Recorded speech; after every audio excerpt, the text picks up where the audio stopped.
Komisi 1 DPR RI akhirnya menyetujui Jenderal TNI Agus Subianto sebagai Panglima TNI baru yang akan menggantikan Panglima TNI Laksamana Yugo Margono yang akan pensiun pada 26 November 2023. Fit and proper test berjalan kurang lebih 2 jam lebih 15 menit. Pada hari ini tadi dimulai sekitar pukul 10.15, berakhir pada pukul 12.15. Tadi kita sudah mendengar sedikit pernyataan dari Ketua Komisi 1 DPR RI Mutia Hafid. Sama seperti sebelum-sebelumnya memang Komisi 1 DPR RI selalu menyetujui calon-calon yang diberikan atau yang diusulkan oleh Presiden untuk Panglima TNI, dan kali ini Jenderal TNI Agus Subianto yang juga menjabat sebagai Kasat akhirnya disetujui sebagai Panglima TNI baru.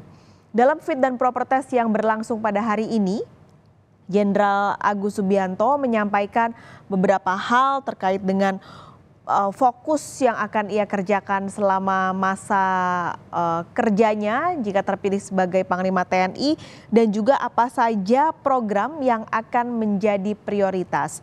Fokusnya terutama adalah untuk pemilu, mengingat tahun depan kita akan memasuki gelaran besar pemilu pada Februari, dan sudah dimulai di bulan-bulan ini sebenarnya untuk kampanye, lalu juga hari ini akan ada penetapan Capres-Cawapres. Maka tadi dalam fit proper test Jenderal Agus Subianto menyampaikan dan menegaskan bahwa TNI akan netral selama masa pemilu dan di sepanjang tahun politik hingga tahun depan. Sementara untuk beberapa program yang menjadi prioritas adalah seperti integrasi alutsista, lalu juga integrasi cyber TNI, sinergi antara TNI, polisi dan juga kementerian dan lembaga. Sinergi antara TNI dan juga Polri ditunjukkan pada tadi pagi ketika Jenderal Agus Subianto hadir di DPR RI. Ia tidak hanya ditemani oleh Kasal, lalu juga Kasau dan juga Panglima TNI, tapi Kapolri Jenderal Listio Sigit Prabowo seperti yang gambarnya juga Anda saksikan saudara, ikut mengantar Jenderal Agus Subianto ke DPR RI untuk menjalani fit proper test di Komisi 1 DPR RI. Selain program prioritas yang sudah tadi saya sampaikan, ini tampaknya Jenderal Agus Subianto akan menyampaikan beberapa keterangan pasca fit proper test dan pasca DPR RI Komisi 1 akhirnya setuju dan sepakat terpilih sebagai Panglima TNI. Kita dengarkan saudara. Terima kasih kepada unsur media yang turut mendoakan saya sehingga pelaksanaan kegiatan dari pagi sampai siang ini berjalan dengan lancar.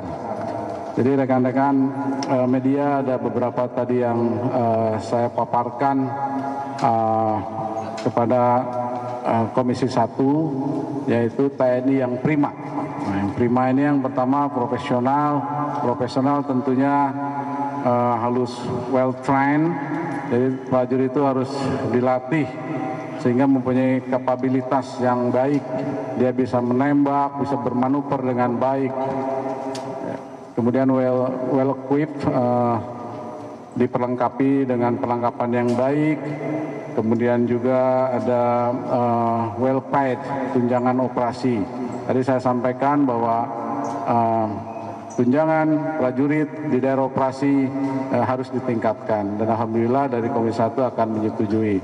Kemudian juga responsif terhadap Banglistra yang sekarang terjadi. Jadi kita ini dinamis dari doktrin setiap saat akan berubah sesuai Banglistra yang ada. Kalau tentang konflik di Papua, nanti saya sudah membuat konsep, yaitu menggunakan smart power. Smart power itu soft power, kita mengedepankan operasi teritorial. kita akan kedepankan.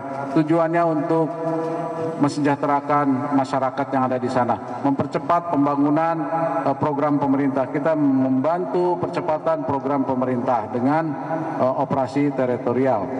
Kemudian juga tentang netralitas di pemilu ini, kita sudah mempunyai koridor bahwa TNI berdasarkan Undang-Undang Nomor 34 Tahun 2014, TNI tidak boleh berpolitik praktis. Kemudian juga ada Undang-Undang Nomor 7 Tahun 2017 tentang pemilu. Apabila melanggar undang-undang tersebut akan dikenakan hukuman disiplin ataupun teguran dari hukuman pidana ataupun hukuman disiplin dari unsur pimpinan tersebut, ya. Kemudian integratif, yaitu kita network centris warfare system itu akan kita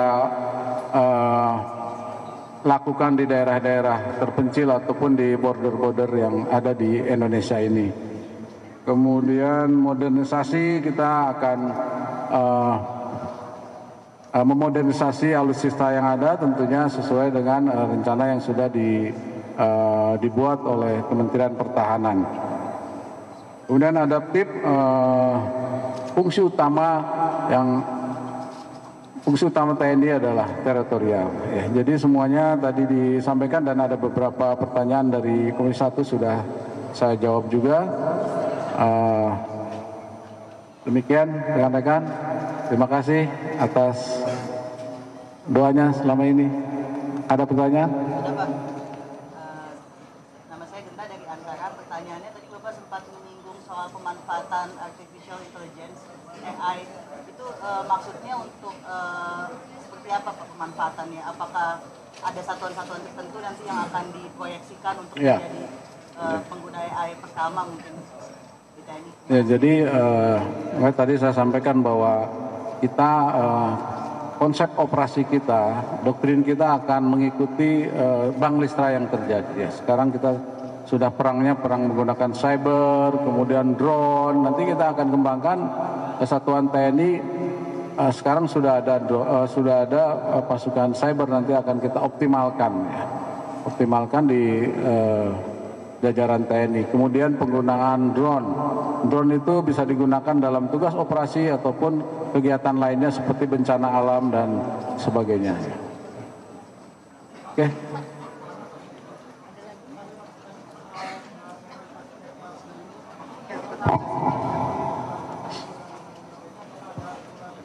Internal untuk menegaskan. Ya, memang saya sampaikan kepada Komisi 1, jangan ragukan kita TNI, ya. Saya sudah tekankan dan saya sudah memberikan penyuluhan kepada prajurit yang sampai terendah, pangkat terendah. Mereka sudah kita berikan buku saku.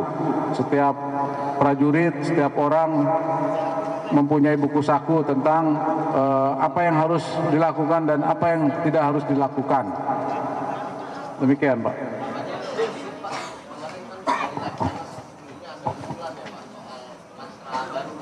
Matra siber, Pak. Izin Pak, saya Noval dari CNN. Pak, ya, kemarin dari Lemhanas sempat ada usulan soal pembentukan matra baru, Pak, yaitu matra siber. Tadi nyambung sedikit dari pertanyaan Genta dari Antara. Gimana Pak tanggapannya soal itu? Apakah akan dilanjutkan atau bagaimana? Cyber ini di negara-negara lain sudah menjadi satuan sendiri. Nanti kita akan mengkaji, kemudian membuat pokja untuk memang kita cyber memang akan saya besarkan untuk menghadapi tantangan tadi itu, ya, tantangan, ancaman, gangguan dan hambatan yang sesuai dengan Bang Listra yang terjadi di sini.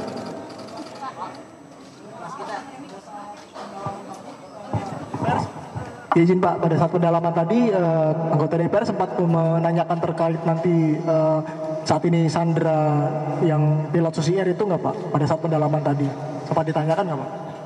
Ya, kita sebenarnya akan tadi itu, ya, smart power. Kita akan mengedepankan dialog. Insya Allah bisa selesai dalam waktu dekat, ya. Pak, terkait ini kan sekarang di beberapa media ada yang melabeli Bapak sebagai Jokowi Man, Pak. Bagaimana Bapak mungkin mengklarifikasi atau meluruskan label itu, Pak? Jadi memang saya tuh berdinas tidak hanya di Solo ya. Mungkin kebetulan waktu saya di Solo ketemu dengan Pak Jokowi. Saya pernah jadi danrem di Palu, ketemu juga Pak Longki, Pak Saungu, sampai sekarang dekat hubungannya.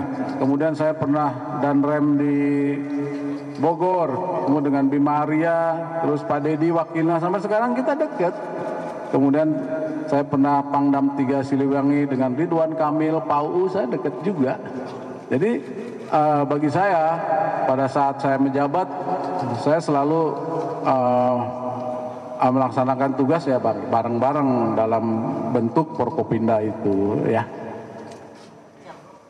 Oke, makasih ya, terima kasih. Terima kasih.